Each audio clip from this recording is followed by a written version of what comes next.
Assalamualaikum warahmatullahi wabarakatuh. Anak-anak sekalian Salam. yang berbahagia, pada kesempatan siang hari ini kita akan melanjutkan diskusi kita tentang program pendalaman dan pengayaan materi biologi. Sesuai dengan request dari anak-anak kemarin, hari ini kita akan mendiskusikan tentang sistem endokrin atau sistem yang menghasilkan hormon dan sistem saraf. Ini sifatnya mereview saja materi yang sudah pernah dipelajari di kelas 11 dulu. Baik anak-anak sekalian, sebelum kita mulai untuk mendiskusikan sistem endokrin dan sistem saraf, silahkan dipersiapkan buku alat tulis, barangkali nanti ada bagian-bagian penting yang perlu dicatat, atau mungkin ada pertanyaan. Baik anak-anak sekalian, kita mulai. Bismillahirrahmanirrahim. Kita awali dari sistem endokrin terlebih dahulu.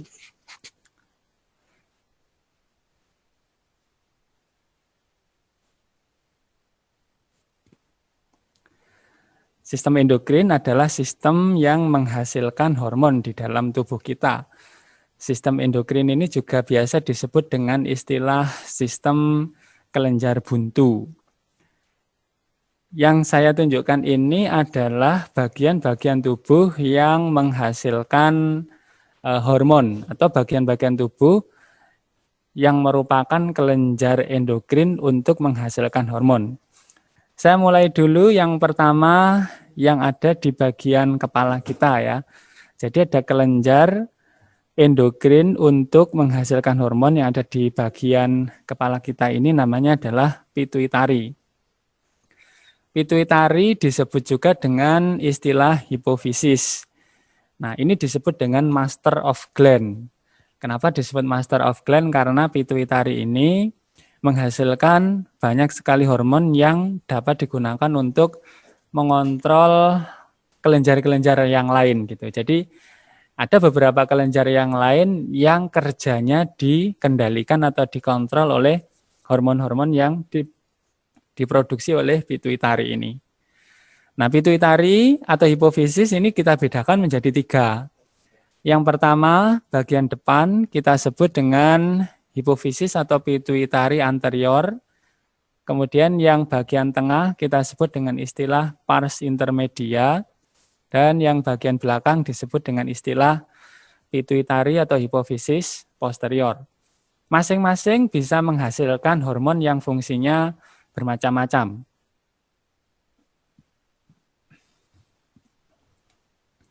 Saya mulai dulu dari pituitari anterior atau hipofisis anterior.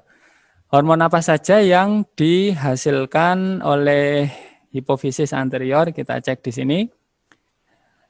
Nah, jadi yang pertama di sini ada hormon STH atau GH. Nanti di belakang akan kita urai lebih detail. Jadi STH ini adalah somatotrofin hormon.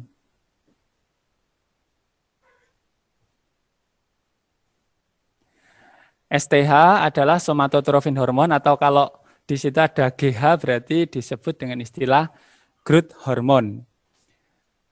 Growth hormone ini merupakan hormon pertumbuhan. Oke, Pak Hendri ulangi ya, hipofisis anterior atau pituitari anterior menghasilkan hormon STH atau disebut GH. STH adalah somatotrofin hormon atau GH growth hormone. Ini hormon yang digunakan untuk proses pertumbuhan. Kemudian yang kedua ada TSH, thyroid stimulating hormone. Itu adalah hormon yang digunakan untuk memicu kerja dari kelenjar tiroid yang ada di bagian leher kita. Kemudian juga ada hormon PRL, itu prolaktin atau di situ disebut LTH, luteotropic hormone. Itu adalah hormon yang digunakan untuk memicu perkembangan dan produksi ASI untuk ibu-ibu yang habis melahirkan. Kemudian juga ada FSH, itu adalah follicle stimulating hormone. Hormon yang digunakan untuk memicu pematangan folikel di dalam ovarium. Selanjutnya, Di sini ada hormon ICSH, interstitial cell stimulating hormone. Nah, ini adalah hormon yang diproduksi oleh hipofisis anterior yang digunakan untuk mempengaruhi kinerja sel-sel interstitial Leydig yang berperan dalam proses spermatogenesis. Kemudian ada LH, luteinizing hormone. Itu adalah hormon yang bermanfaat untuk memicu proses ovulasi atau pengeluaran sel telur pada wanita. Kemudian ada lagi ACTH, yaitu adrenocorticotropic hormone. Itu adalah hormon yang memicu kinerja dari kelenjar adrenal yang ada di atasnya ginjal. Kemudian di bagian tengah atau pars intermedia di situ ada hormon MSH. MSH itu adalah melanocyte stimulating hormone. Melanocyte stimulating hormone disebut juga di situ dengan istilah intermedin. Itu adalah hormon yang berperan untuk memicu penyebaran granula melanin atau warna kulit yang banyak diteliti pada kelompoknya amfibi, misalnya katak. Selanjutnya di situ ada hipofisis posterior. Hipofisis posterior bisa menghasilkan hormon yang pertama oksitosin. Oksitosin itu hormon yang digunakan untuk memicu kontraksi uterus, kontraksi rahim pada waktu ibu-ibu melahirkan. Sehingga bisa mendorong bayi untuk keluar atau dilahirkan. Selanjutnya di situ ada vasopresin atau ADH. ADH singkatan dari antidiuretik hormon. Itu adalah hormon yang sangat penting untuk membantu tubulus ginjal, nah, terutama di tubulus distal ya, untuk melakukan proses reabsorpsi air. Kalau kekurangan hormon ADH ini bisa reabsorpsi airnya sangat lambat ya, sehingga air yang dibuang dari tubuh dalam bentuk urin menjadi sangat banyak. Kemudian yang kedua kita cek di sini ada kelenjar paratiroid. Paratiroid bisa memproduksi hormon paratormon. Nah, paratormon ini salah satu fungsinya adalah untuk memicu proses pelepasan kalsium dari tulang. Nanti kalsiumnya setelah dilepas dari tulang bisa dibawa menuju ke otot misalnya, yang bermanfaat untuk kontraksi otot. Jadi kalau otot tidak ada kalsium, dia tidak bisa berkontraksi. Nah, karena tulang adalah salah satu tempat untuk penimbunan kalsium, berarti kalsium dari tulang bisa diambil secukupnya gitu untuk proses kontraksi otot. Nanti kalau kelebihan hormon paratormon, proses pengambilan kalsium dari tulang terlalu banyak, tulangnya menjadi rapuh. Itu berbahaya. Selanjutnya di bawahnya ada kelenjar tiroid. Nah, tiroid ini bisa menghasilkan beberapa hormon. Yang pertama ada tiroksin dan triiodotironin. Kedua-duanya sangat penting untuk proses metabolisme dan pertumbuhan. Nah, kemudian di situ juga ada hormon kalsitonin. Kalsitonin itu fungsinya berkebalikan dengan paratormon. Kalau paratormon berfungsi untuk melepaskan kalsium dari tulang ke darah, kalau kalsitonin berfungsi untuk mengendapkan kalsium dari darah menuju ke tulang.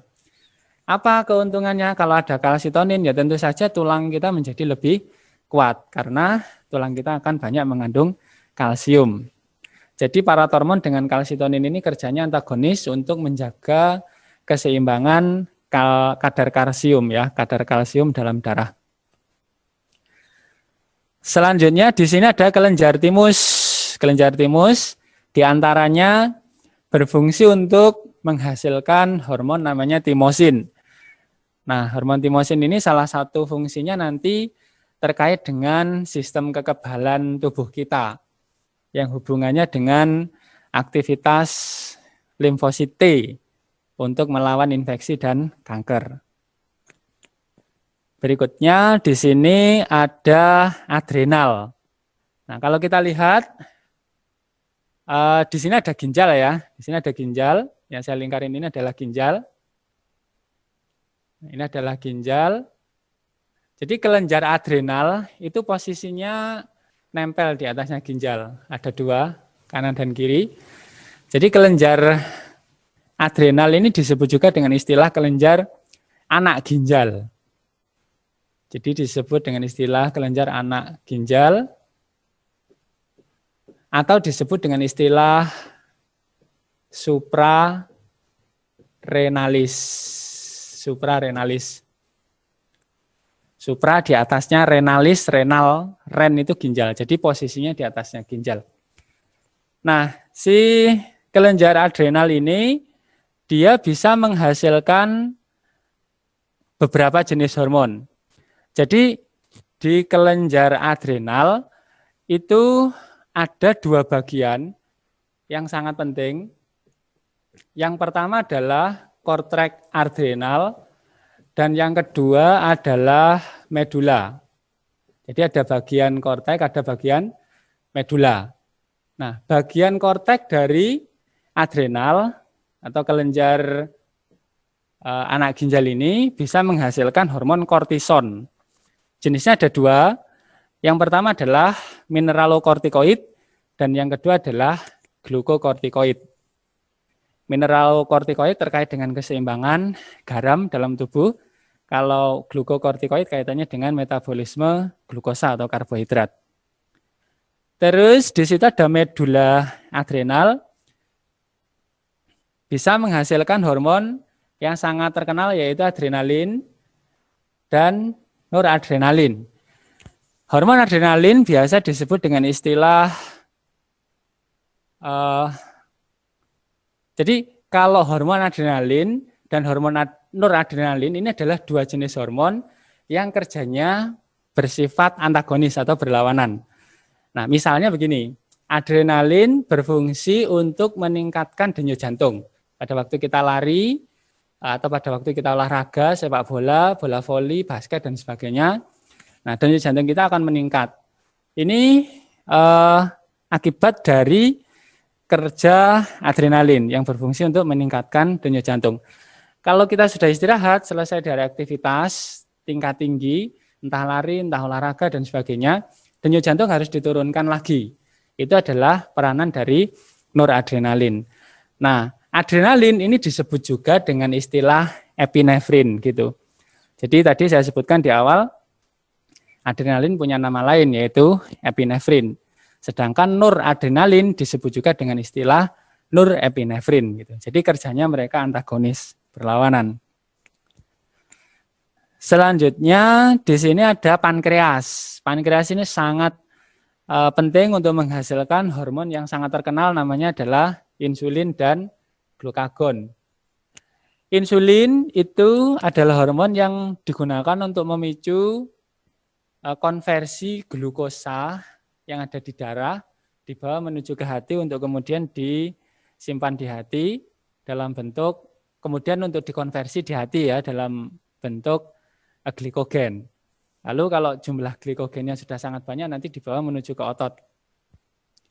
Sedangkan glukagon ini adalah hormon yang berfungsi untuk memicu perubahan glikogen menjadi glukosa. Jadi kalau pas waktu kita makan karbohidrat, misalnya yang banyak mengandung glukosa dalam jumlah banyak, berarti glukosa di dalam darah kita atau gula darah kita tinggi, maka insulin akan memicu glukosa tadi dibawa menuju ke hati. Lalu di hati glukosa diubah menjadi glikogen, sehingga kadar gula darah kita akan normal kembali.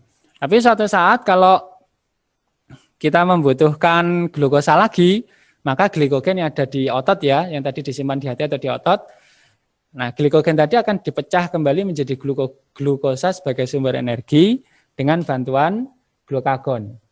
Dengan demikian, hormon insulin dan hormon glukagon ini kerjanya juga bersifat antagonis gitu. Selanjutnya di sini ada ovarium. Ovarium menghasilkan beberapa jenis hormon Di sini ada estrogen. Nah, salah satu fungsi estrogen adalah dalam siklus menstruasi itu berperan untuk proses penebalan dinding rahim atau endometrium. Kenapa dinding rahimnya harus ditebalkan, Pak? Karena nanti pada waktu ada proses fertilisasi supaya embrio bisa implan atau nempel di dinding rahim. Itu kerja dari estrogen. Estrogen juga bermanfaat untuk pada wanita ya, untuk memunculkan ciri-ciri seks sekunder pada wanita. Kemudian di situ ada progesteron. Nah, progesteron itu salah satu fungsinya untuk menjaga ketebalan dinding rahim dalam siklus menstruasi. Jadi yang memicu proses penebalan dinding rahimnya adalah estrogen, supaya dinding rahimnya nggak mudah luruh, maka di situ dijaga ketebalannya oleh progesteron. Selanjutnya di situ ada relaksin. Nah, relaksin ini digunakan untuk melunakkan serviks pada waktu ibu-ibu hendak melahirkan, supaya lebih mudah dalam proses melahirkan. Kemudian di sini ada testis. Testis, kalau ovarium tadi yang memiliki wanita, kalau testis yang memiliki adalah pria. Di situ menghasilkan hormon testosteron. Testosteron diantara fungsinya adalah untuk proses spermatogenesis dan juga untuk menunjukkan atau memunculkan ciri-ciri seks sekunder pada pria seperti munculnya kumis dan sebagainya. Lupa di situ gambarnya kok di gambar kok ada ovarium dan testis sekaligus. Padahal dalam satu individu ini hanyalah gambaran saja. Seharusnya dalam normalnya ya, dalam satu individu itu ya kalau nggak punya ovarium ya punya testis saja. Sehingga ini hanya gambaran untuk mempermudah proses pembelajaran saja gitu. Nah, ini adalah lokasi-lokasi kelenjar endokrin yang bisa menghasilkan berbagai jenis hormon di dalam tubuh kita. Jadi kita tahu dulu lokasi kelenjarnya. Jadi yang saya sebut seperti pituitari, paratiroid, tiroid, timus, ini adalah nama kelenjarnya. Jadi ini adalah nama kelenjarnya. Kelenjar endokrin. Nah, sedangkan yang saya tulis di kanan ini adalah nama hormon yang dihasilkan. Ada kelenjar pituitari, paratiroid, tiroid, timus, adrenal, pankreas, ovarium, dan testis. Nah, ini yang di bagian sebelah kanan ini adalah jenis-jenis hormonnya. Apakah kelenjar yang ada di dalam tubuh kita dan hormon yang dihasilkan oleh tubuh kita hanya ini saja, Pak? Hanya yang ada di papan ini saja, Pak? Tidak, masih banyak lagi kelenjar-kelenjar dan jenis-jenis hormon yang ada di tubuh kita yang di sini tidak disebutkan. Misalnya di lambung itu menghasilkan hormon. Jadi lambung itu juga bisa berfungsi sebagai kelenjar karena menghasilkan hormon namanya gastrin misalnya, yang berfungsi untuk memicu sekresi getah lambung. Terus usus itu organ pencernaan, tapi juga bisa berperan sebagai kelenjar. Kenapa? Karena usus ini bisa menghasilkan hormon kolecisstokinin misalnya. Nanti berfungsi untuk proses kontraksi kantong empedu, supaya kantong empedu menghasilkan atau mengeluarkan cairan empedu misalnya seperti itu. Jadi masih ada beberapa kelenjar dan hormon yang tidak tertuliskan di sini. Nanti di soal kita bisa lihat. Sekarang kita coba urai satu persatu. Hipofisis anterior tadi menghasilkan hormon STH atau somatotrophic hormone atau disebut juga dengan GH, growth hormone. Tadi fungsi dari STH atau GH adalah untuk pertumbuhan. Pertumbuhan itu berarti ukuran tubuh seseorang kalau STH atau GH-nya cukup dia akan meninggi gitu. Kenapa meninggi? Karena STH atau GH ini bekerja pada ujung tulang pipa. Jadi tulang kita itu ada beberapa jenis ya berdasarkan bentuknya. Ada tulang pipi, tulang pendek, tulang tak beraturan, dan tulang pipa. Tulang pipa itu diantaranya ada di tulang pergerakan kita, misalnya lengan atas, humerus, lengan bawah, radius, dan ulna. Kemudian ada di tungkai ya, di tulang paha, kemudian tulang-tulang kering dan sebagainya. Itu adalah tulang pipa. Jadi kalau tulang pipa ini dipicu oleh STH, maka tulang pipanya akan memanjang sehingga orang akan tinggi. Maka kelebihan dari hormon ini menyebabkan orang tingginya berlebih-lebihan gitu. Jadi kejadiannya kita sebut dengan istilah gigantisme, pertumbuhan raksasa. Jadi tingginya di atas normal. Tapi kalau kekurangan, tulang pipanya enggak memanjang sempurna, akhirnya tulang pipanya tetap pendek. Akhirnya orang jadi kerdil dia atau disebut dwarfisme gitu. Ini adalah fungsi dari STH atau GH. Kemudian ada TSH. Di situ ada thyroid stimulating hormone. Fungsinya juga untuk mengontrol proses pertumbuhan dan perkembangan kelenjar tiroid dan memicu sekresi tiroksin. Jadi tiroksin yang dihasilkan oleh kelenjar tiroid itu produksinya dan sekresinya itu dipicu oleh TSH, thyroid stimulating hormone. Kemudian ada PRL, prolaktin atau LTH, luteotrophic hormone. Ini berfungsi untuk memicu sekresi ASI dari glandula mame pada waktu ibu setelah melahirkan. Supaya bisa menghasilkan ASI untuk makanan bagi bayi. Selanjutnya ada LH atau luteinizing hormone ya. Luteinizing hormone pada wanita ini digunakan untuk memicu proses ovulasi atau pengeluaran sel telur dari ovarium. Berikutnya ada FSH. Tadi sudah kita singgung di depan FSH, follicle stimulating hormone yang berfungsi untuk memicu pematangan folikel di dalam ovarium. Di dalam folikel tadi ada calonnya ovum atau calonnya sel telur. Di situ juga ada ICSH, interstitial cell stimulating hormone, yang bekerja pada pria misalnya untuk memicu sel-sel interstitial Leydig di dalam testis supaya menghasilkan testosteron. Nah, testosteron itu salah satu fungsinya untuk proses memunculkan ciri-ciri atau karakter seks sekunder pada pria. Misalnya tadi saya sampaikan memunculkan kumis, memunculkan jenggot misalnya, dada menjadi lebih bidang, terus suara menjadi lebih membesar dan sebagainya. Dan juga untuk proses spermatogenesis. Jadi testosteron berfungsi untuk spermatogenesis gitu. Terus di sini ada ACTH, adrenocorticotropic hormone. Di situ berfungsi untuk memicu bagian korteks adrenal atau anak ginjal untuk memproduksi kortison atau hormon glukokortikoid yang berperan untuk metabolisme karbohidrat.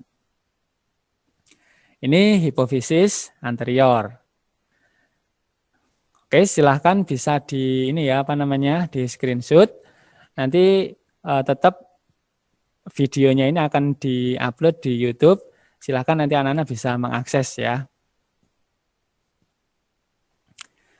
Kita lanjut ke kelenjar berikutnya, hipofisis pars intermedia. Tadi di awal disebutkan hipofisis pars intermedia menghasilkan hormon MSH, melanocyte stimulating hormone atau intermedin, yang berperan untuk menyebarkan granula melanin pada sel-sel melanofora. Melanofora itu sel-sel yang bisa memproduksi pigmen warna kulit sehingga kulitnya amfibi menjadi lebih berwarna.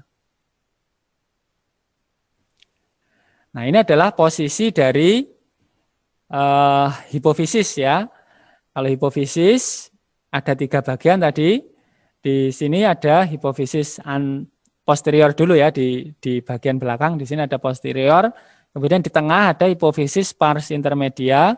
Dan di bagian paling depan di sini ada hipofisis anterior.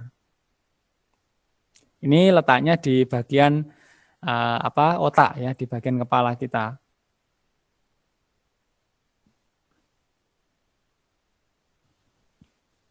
Selanjutnya hipofisis posterior. Pertama kita munculkan di sini oksitosin. Jadi disampaikan untuk memicu atau merangsang kontraksi uterus menjelang kelahiran supaya janin yang ada di dalam uterus atau rahim terdorong keluar.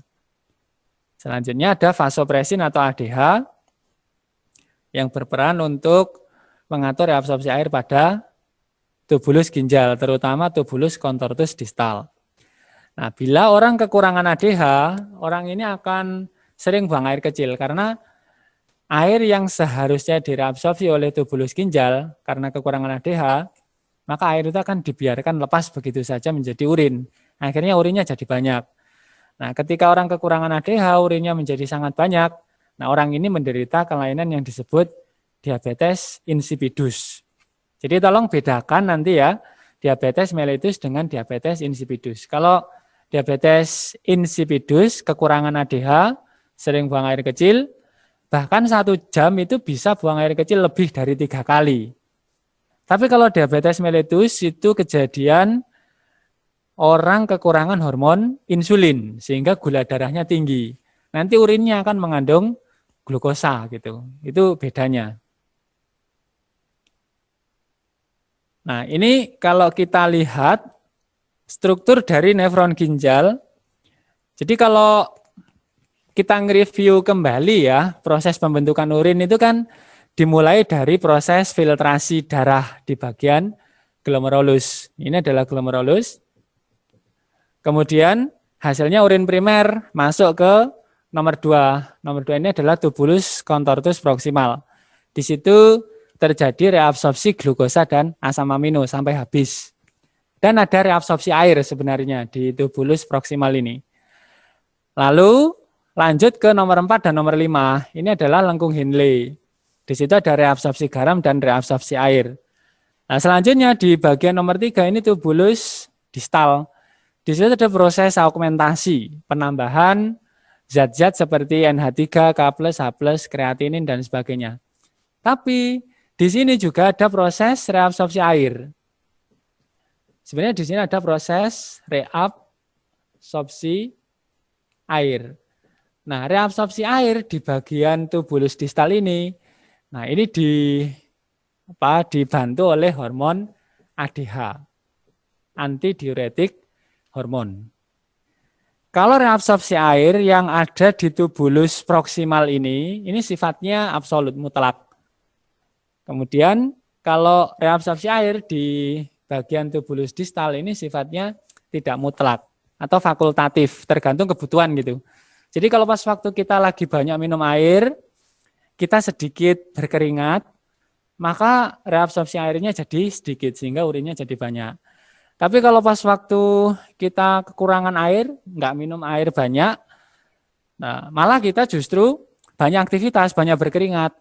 Nah, nanti reabsorpsi airnya jadi tinggi karena ADH-nya tinggi. Hal itu digunakan untuk homeostasis atau menjaga keseimbangan cairan di dalam tubuh gitu. Jadi ini salah satu fungsi dari ADH.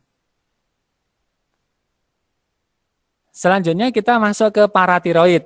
Nah, paratiroid menghasilkan hormon namanya paratormon, yaitu menjaga kadar kalsium dan fosfor dengan cara absorpsi kalsium dari usus, ekskresi kalsium oleh ginjal, dan pelepasan kalsium dari tulang. Jadi kalau di depan sudah kita jelaskan, pelepasan kalsium dari tulang, jadi salah satu manfaatnya adalah untuk dibawa ke otot yang digunakan untuk proses kontraksi otot. Kalau kelebihan hormon paratormon, maka kebutuhan Ca dan P, kalsium dan fosfor diambil dari tulang. Nah, apa yang terjadi? Kapur fosfor dalam urin akan meningkat dan tulang jadi rapuh karena kalsiumnya sama fosfornya terlalu banyak yang diambil dari tulang. Tulangnya jadi rapuh. Nah, ini kelainannya disebut dengan istilah von Recklinghausen. Selanjutnya bila kekurangan paratormon, maka terjadi tetani. Kenapa kalau terjadi tetani? Tetani itu kejang otot. Jadi paratormon tadi salah satu fungsinya untuk melepaskan kalsium dari tulang. Kalsiumnya dari tulang dibawa ke darah, lalu dari darah misalnya dibawa ke otot. Nah di otot ini kalsium digunakan untuk kontraksi otot. Nah kalau nggak ada kalsium, otot nggak bisa kontraksi. Akhirnya ini terjadi tetani atau kejang otot. Kejang otot pada tangan dan kaki, kadar kapur dalam darah turun, kesemutan, gelisah, gangguan saraf, dan susah tidur. Nah, ini adalah posisi dari kelenjar paratiroid. Di sini ditampilkan yaitu kelenjar tiroid dan kelenjar paratiroid. Kalau kelenjar tiroid biasa disebut dengan istilah kelenjar gondok, kalau paratiroid disebut dengan istilah kelenjar anak gondok gitu. Oke, ini paratiroid. Selanjutnya kita membahas kelenjar tiroid.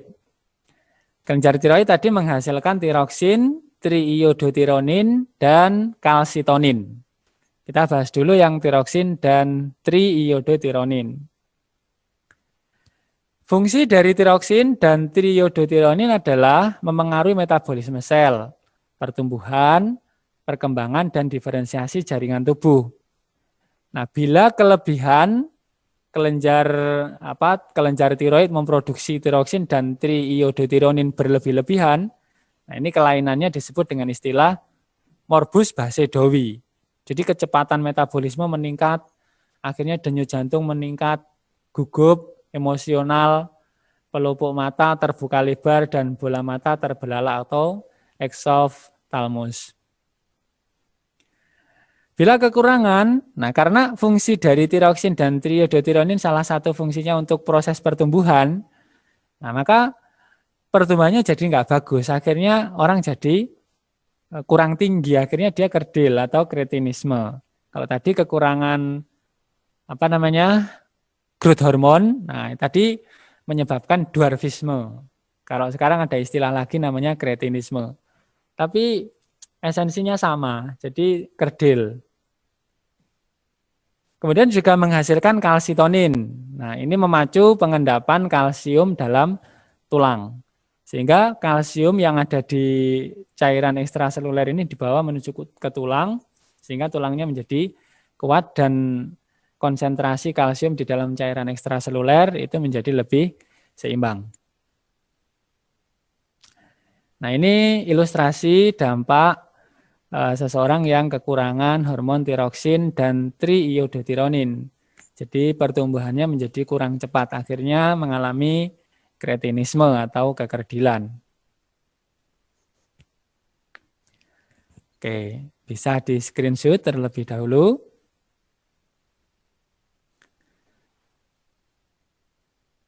Selanjutnya kita masuk ke kelenjar timus. Kelenjar timus tadi disebutkan menghasilkan timosin yang berfungsi untuk menunjang kerja limfosit T dalam melawan infeksi kanker. Nah, kita perlu ingatkan kembali ya supaya tidak lupa gitu. Jadi sel darah dalam tubuh kita bisa kita bedakan jadi 3. Ada sel darah merah, eritrosit, keping darah, trombosit, dan sel darah putih atau leukosit. Nah, leukosit itu ada 5. Ada basofil, eosinofil, ada neutrofil, ada monosit, dan ada limfosit. Nah, limfosit sendiri ada 2 jenis. Yang pertama ada limfosit B, dan yang kedua ada limfosit T. Nah, limfosit B itu ada 2 yang paling utama. Yang pertama ada sel B plasma yang memproduksi antibodi, dan yang kedua ada sel B memori yang berfungsi untuk menyimpan informasi tentang antigen yang pernah menyerang tubuh kita gitu. Jadi kalau kita terserang oleh antigen misalnya virus flu, nah kita akan terkena virus flu itu terlebih dahulu dan kita akan mengalami sakit flu. Tapi ketika virus itu suatu saat datang lagi menyerang kita, tubuh kita sudah mengenalnya. Nah, informasi tentang antigen atau virus flu yang pernah menyerang tubuh kita tadi, itu datanya dalam tanda kutip ya, datanya disimpan oleh sel B memori tadi. Sehingga serangan kedua terhadap tubuh kita oleh antigen yang sama itu hampir-hampir tidak berhasil gitu, karena tubuh kita sudah mengenali. Karena sudah mengenali berarti produksi antibodinya akan menjadi lebih cepat. Jadi sebelum antigen berhasil menyerang banyak, nah antibodi yang dihasilkan oleh tubuh kita juga diproduksi dalam jumlah yang banyak gitu. Nah, kalau limfosit T itu dibedakan menjadi beberapa jenis. Kalau B tadi, limfosit B tadi kan ada B plasma dan B memori. Lah, limfosit T itu jenisnya banyak. Ada T helper, ada T memori, ada T sitotoksik, ada T supresor. Jadi ada jenisnya macam-macam. Nah, salah satu jenis dari limfosit T tadi berfungsi untuk melawan infeksi dan kanker. Nah, kalau kita lihat posisi kelenjar timus, yaitu posisinya di bagian dada ya, dekat dengan jantung. Oke.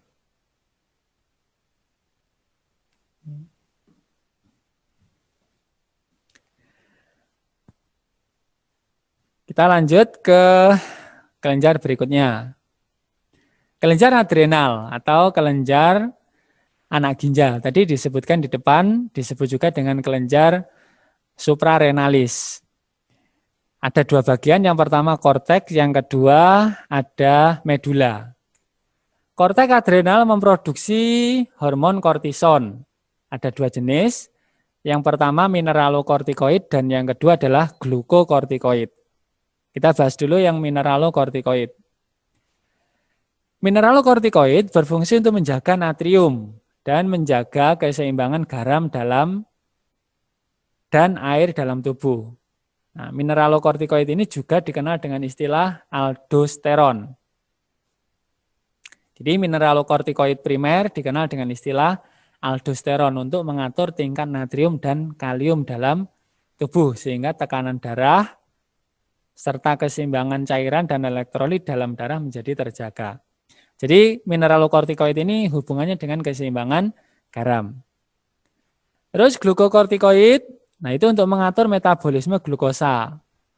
Nah kalau orang kekurangan hormon kortison, nah ini kortison itu ya bisa mineralokortikoid, bisa glukokortikoid, itu akan mengalami kelainan namanya addison.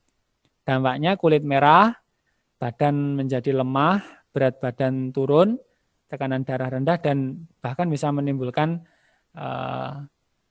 kematian ya, jadi sangat fatal.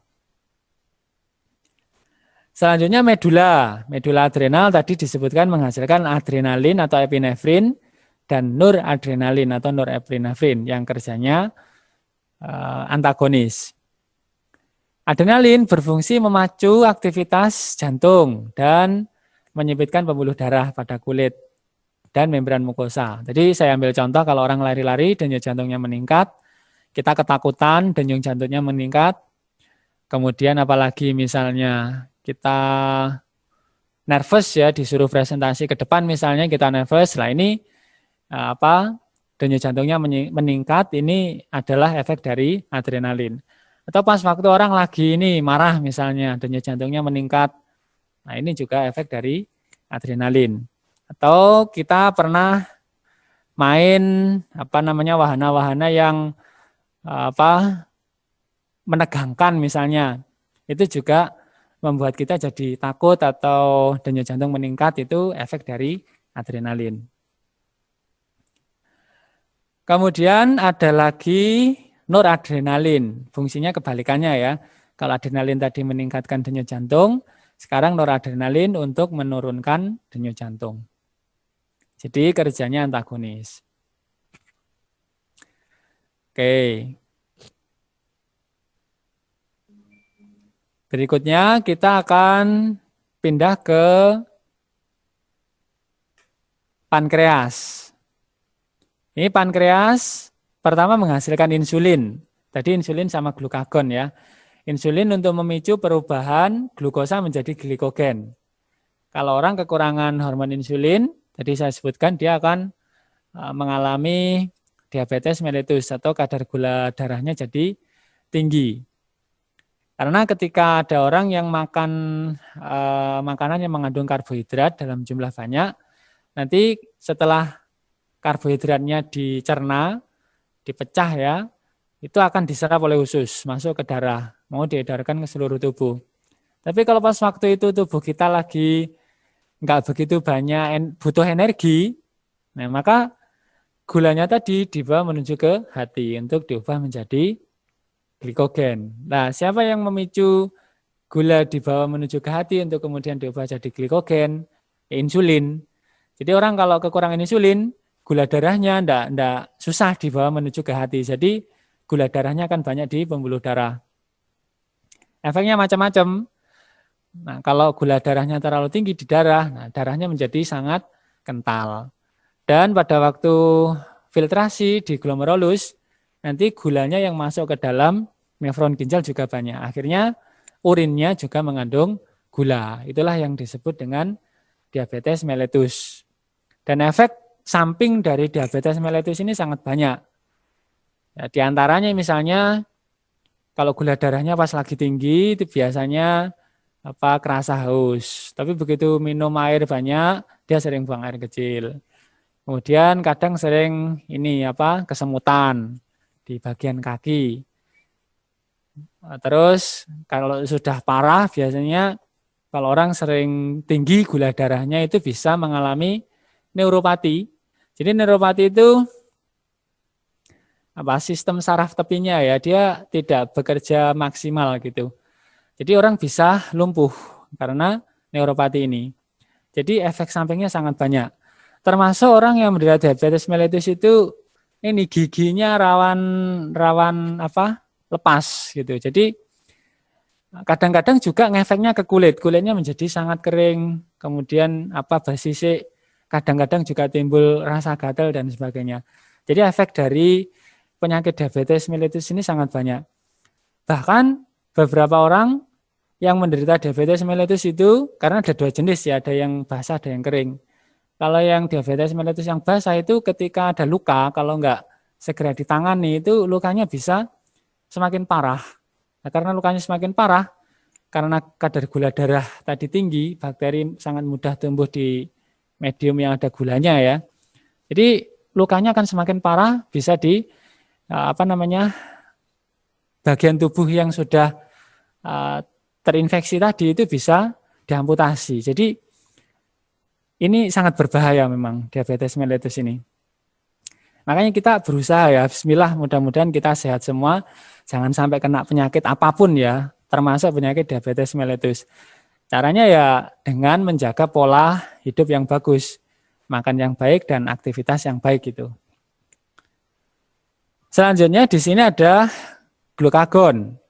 Nah, tadi kebalikannya memicu perubahan glikogen menjadi glukosa pada waktu kita butuh energi. Kedua-duanya, nah insulin sama glukagon dihasilkan oleh pankreas. Nah, kalau insulin itu diproduksinya di sini nih, di sel beta. Di sel beta. Kalau glukagon diproduksinya di sel alfa. Tapi sama, kedua-duanya ini diproduksi oleh pankreas gitu. Letaknya juga berdekatan, berdampingan. Ada sel beta, nah di sini yang warnanya biru lebih tua di sini adalah menunjukkan sel alfa. Oke, selanjutnya kita masuk ke pembahasan ovarium. Tadi menghasilkan estrogen, salah satu fungsinya untuk menimbulkan dan mempertahankan tanda-tanda kelamin sekunder pada wanita. Kemudian progesteron untuk mempertahankan penebalan dinding rahim atau endometrium. Tadi estrogen juga berfungsi untuk memicu penebalan dinding endometrium. Yang mempertahankan ketebalannya adalah progesteron. Kemudian ada relaksin yang berfungsi untuk melunakkan serviks pada saat melahirkan. Ini ilustrasi untuk struktur reproduksi pada wanita. Di sini uterus atau rahim, uterus, lalu ovarium di sini. Ovarium. Ini Ovidats atau tuba falopi. Ini Fimbriae ya. Fimbre. Kemudian ini cervix.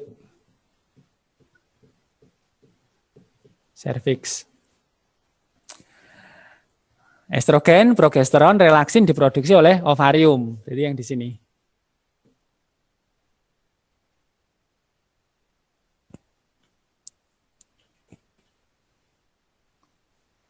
Oke, selanjutnya kita bahas, nah yang terakhir ini, testis. Menghasilkan hormon testosteron untuk menunjukkan ciri-ciri seks sekunder pada pria, sekaligus untuk proses spermatogenesis. Nah ini proses spermatogenesis, saya review juga sedikit, dimulai dari ini spermatogonium yang bersifat diploid 2N. Lalu membelah secara mitosis, ini pembahasan tentang pembelahan sel ya. Menghasilkan spermatosit primer yang juga diploid 2N. Kemudian spermatosit primer melakukan proses pembelahan, nah di sini meiosis 1.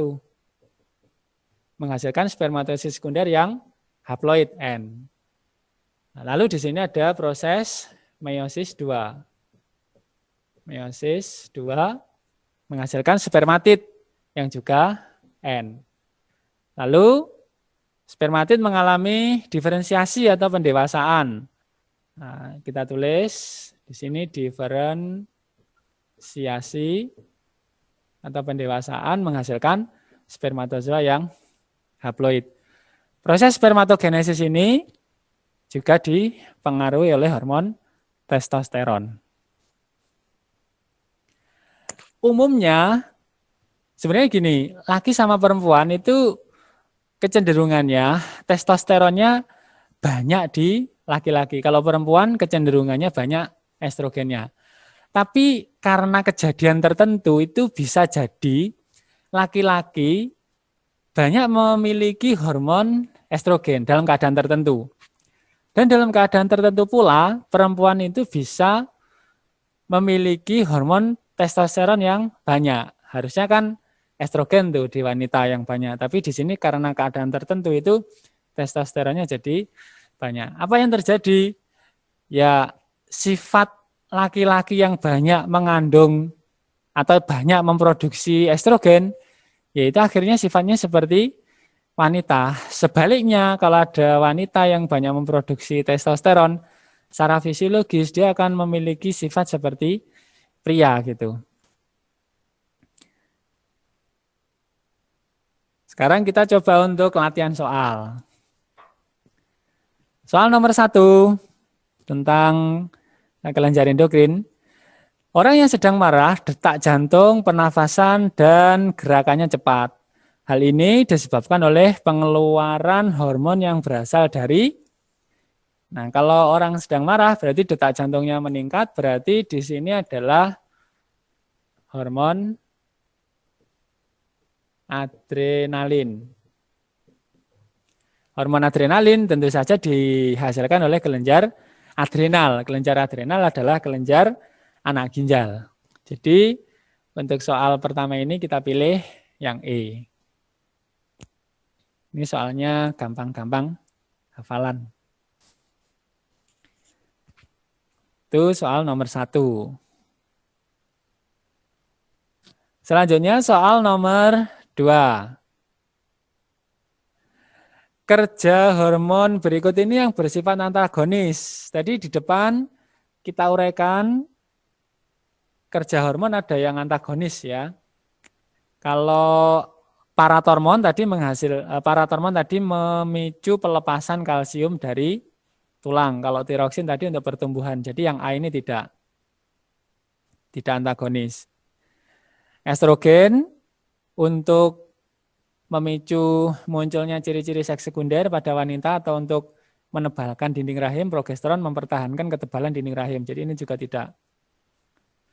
Kalsitonin ini untuk mengendapkan kalsium dari tulang, dari darah ke tulang ya. Kalau somatotrofin untuk pertumbuhan ini juga tidak antagonis.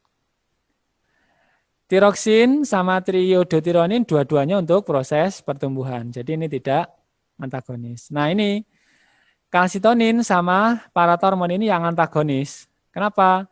Karena kalsitonin tadi untuk mengendapkan kalsium ke tulang, sedangkan paratormon melepaskan kalsium dari tulang gitu. Kalau kita lihat di sini, nah ini kalsitonin fungsinya adalah untuk memicu merangsang deposisi Ca pada tulang. Jadi untuk membuat kalsium diendapkan dalam tulang. Bagaimana dengan paratormon? Nah, paratormon yang dihasilkan oleh kelenjar paratiroid di situ berfungsi untuk pembebasan Ca dari tulang. Kalau kita lihat di sini, merangsang pembebasan Ca dari tulang. Jadi kalsitonin membuat kalsium masuk ke tulang, paratormon membuat kalsium lepas dari tulang. Jadi ini kerjanya antagonis. Jadi kita pilih soal nomor 2 yang E.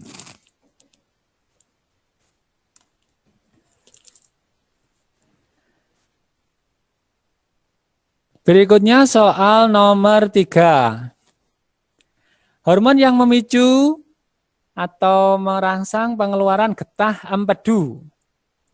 Getah empedu dihasilkan oleh kantung empedu. Kantung empedu ini, gallbladder ini adalah kantung empedu untuk memicu pengeluaran cairan empedu menuju ke usus yang berfungsi untuk mengemulsi lemak supaya lemaknya bisa dipecah oleh lipase jadi asam lemak dan gliserol. Nah, ini si kantong empedu biar berkontraksi untuk mengeluarkan cairan empedu harus dipicu oleh hormon yang dihasilkan usus. Hormon yang dihasilkan usus tadi untuk memicu kontraksi kantong empedu biar mengeluarkan getah empedu adalah hormon namanya kolesistokinin. Kalau skretin itu picu sekresi getah pankreas. Kalau gastrin ini adalah picu sekresi getah lambung.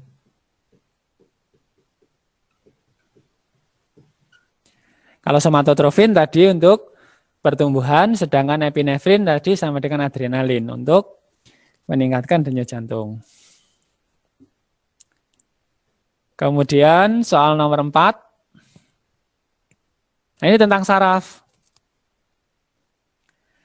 Sel saraf yang sifatnya membawa rangsangan dari saraf pusat. Dari pusat menuju ke efektor. Efektor itu bisa otot, ya, bisa otot, bisa kelenjar. Jadi ada 3 jenis saraf ya di sini. Ada saraf sensorik, konektor, dan ini ke sensorik lagi ya. Harusnya sensorik, kemudian konektor, dan di sini adalah motorik harusnya. Harusnya motorik gitu ya. Kita tulis saja di sini biar lengkap. Jadi sensorik ini menerima rangsangan dari indera untuk dibawa menuju ke pusat. Kemudian yang membawa rangsangan dari pusat menuju ke efektor itu adalah motorik. Nah, yang menghubungkan antara neuron sensorik dengan neuron motorik ini adalah neuron konektor. Jadi kalau di situ disebutkan yang membawa rangsang dari saraf pusat, ya dari pusat saraf menuju ke efektor, berarti otomatis saraf motorik. Nah, sensorik ini disebut dengan aferen, saraf aferen. Kalau motorik disebut dengan istilah eferen. Berarti kita pilih yang mana nih? Nah, ada motorik ya. Dari pusat menuju ke efektor, berarti motorik. Kita pilih yang C. Di situ ada istilah dendrit, ada istilah neurit. Nah, dendrit itu ini yang serabut-serabut pendek ini ya. Ini namanya dendrit. Neurit itu sama dengan akson. Berarti yang panjang. Mana? Yang ini. Nah, akson. Jadi kita pilih yang C. Sel saraf yang sifatnya membawa rangsang dari pusat saraf menuju ke alat-alat efektor, itu motorik. Soal terakhir, soal nomor 5. Pernyataan-pernyataan berikut ini manakah yang benar? Oke, kita lihat dulu. Ujung akson neuron sensorik terletak di efektor. Ujung akson neuron sensorik terletak di reseptor. C. Ujung akson neuron konektor terletak di efektor. D. Ujung akson neuron motorik terletak di reseptor. Ataukah E. Ujung akson neuron sensorik terletak di pusat koordinasi. Untuk menjawab soal nomor 5 ini, kita lihat terlebih dahulu, ini ilustrasi berikut ya. Jadi sudah kita sebutkan struktur dari sel saraf atau, nah ini ya, ini adalah struktur dari sel saraf atau neuron. Ada serabut-serabut pendek di sini dendrit, ada badan sel, ada akson, di sini ada ini ya, sel sekuan. Kemudian di sini ada nodus Ranvier.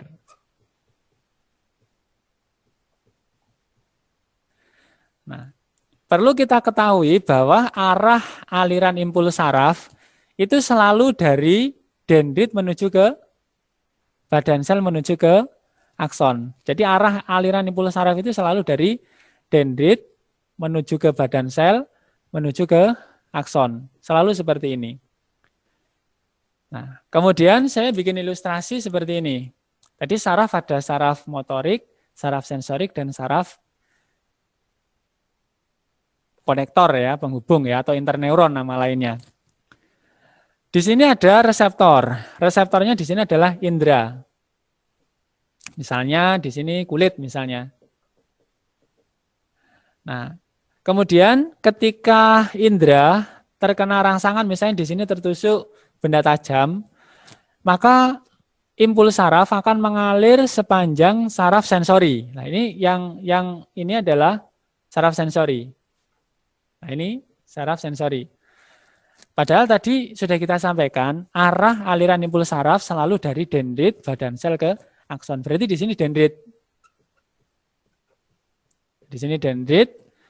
Kemudian entah ya di mana begitu, di sini mungkin atau di sini itu ada badan sel ya. Nah, kemudian setelah dendrit badan sel berarti kan ke akson.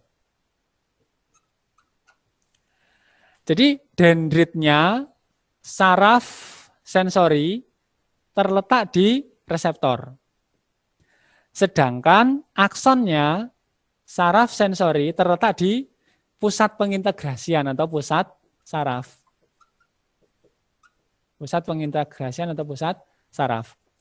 Kemudian antara sensori dan motori itu dihubungkan oleh konektor atau interneuron. Letaknya di situ di pusat saraf. Pusat saraf ada dua, bisa di otak atau bisa di sumsum tulang belakang. Sumsum tulang belakang. Kalau di gambar ini berarti di sumsum tulang belakang. Selanjutnya, impuls saraf yang sudah masuk ke pusat itu akan dibawa menuju ke efektor. Efektornya misalnya otot untuk merespon. Ingat bahwa arah aliran impuls saraf selalu dari dendrit badan sel ke akson. Berarti di sini di neuron motorik ini berarti akan diawali dari dendrit. Kemudian ujungnya di sini adalah akson. Sehingga kalau kita simpulkan berarti dendrit, nah itu kalau sel saraf sensori itu letaknya di reseptor. Sedangkan akson kalau saraf sensori letaknya di pusat saraf atau di sini di sumsum tulang belakang ya. Kemudian dendrit kalau dia miliknya motori letaknya di pusat saraf. Sedangkan akson Kalau saraf motori, ya letaknya di efektor. Kata kuncinya di situ. Sekarang kita kembali ke soal. Nah, berarti kita cek mana yang benar nih. A. Ujung akson neuron sensori terletak di efektor. Kurang tepat. Harusnya ujung akson neuron sensori itu terletak di pusat saraf. Terus yang B, ujung akson neuron sensori terletak di reseptor. Yang terletak di reseptor itu ujung dari dendrit, bukan akson. Jadi yang B salah. Yang C, ujung akson neuron konektor terletak di efektor. Nah, kalau konektor tadi letaknya di pusat saraf. D, ujung akson neuron motori terletak di reseptor. Ujung akson neuron motori itu harusnya terletak di efektor kan gitu. Terletak di otot misalnya. Dan yang terakhir E, ujung akson neuron sensori. Ujung akson neuron sensori terletak di pusat koordinasi atau pusat saraf. Lah ini yang benar. Jadi untuk soal nomor 5 ini jawabannya yang E. Oke.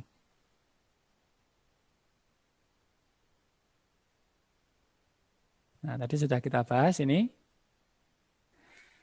Oke, anak-anak sekalian, demikian untuk review materi tentang sistem endokrin dan sistem saraf kali ini ya.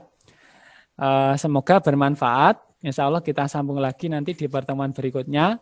Selamat belajar anak-anakku, semoga sukses, tetap jaga kesehatan. Saya akhiri, terima kasih, mohon maaf. Assalamualaikum warahmatullahi wabarakatuh.